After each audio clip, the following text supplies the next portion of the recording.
Your predecessor and your governing partner, Governor Terry Branstad, closed mental health facilities in Mount Pleasant and in Clarinda, saying they were antiquated. Your administration is now dealing with a federal investigation of Glenwood Resource Center, which cares for people with disabilities, profound disabilities. Is it time to close that facility? Well, you know, first of all, we're focusing on getting it turned around and addressing some of the concerns that we've heard. And I want to take this opportunity to thank Director Garcia and her team and the individuals at Glenwood and Woodward that are stepping in and doing everything that they can to make sure, most importantly, that the residents are receiving the care that they're receiving. And we're making a lot of significant changes. And so that's our focus right now. We're going to, you know, address some of the concerns, continue to make changes there, make sure that the residents are getting the care that they need.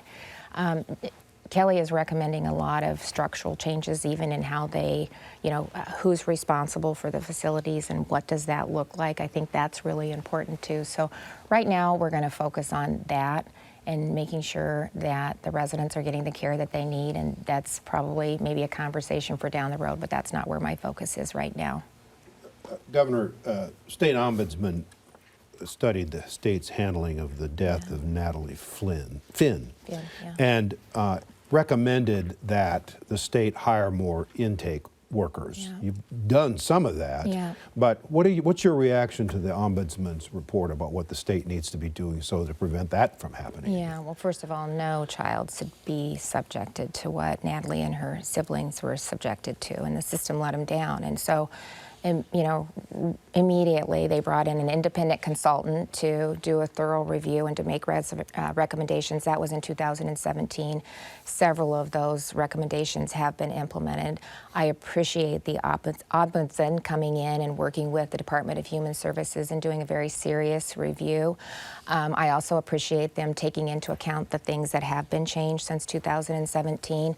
I know I've reviewed with the Director Garcia the recommendations that they put forth in the 14 recommendations, and would agree with most of them, I think, for maybe one, and they feel like the legislature maybe needs to weigh in on that, but for the most part agree and are implementing a lot of the recommendations.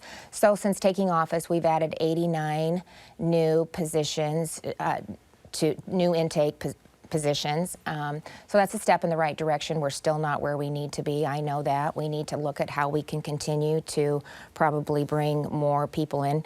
We're experiencing a little bit of the same thing every other industry is experiencing, and that's just a workforce shortage. So we're struggling through that, but we do agree that they need to increase. But the other thing that we need to do, which is as important, I believe, is to take advantage of technology and really give our, you know, these workers are working hard, they're doing the best job possible. We need to make sure we're giving them the tools to do their job.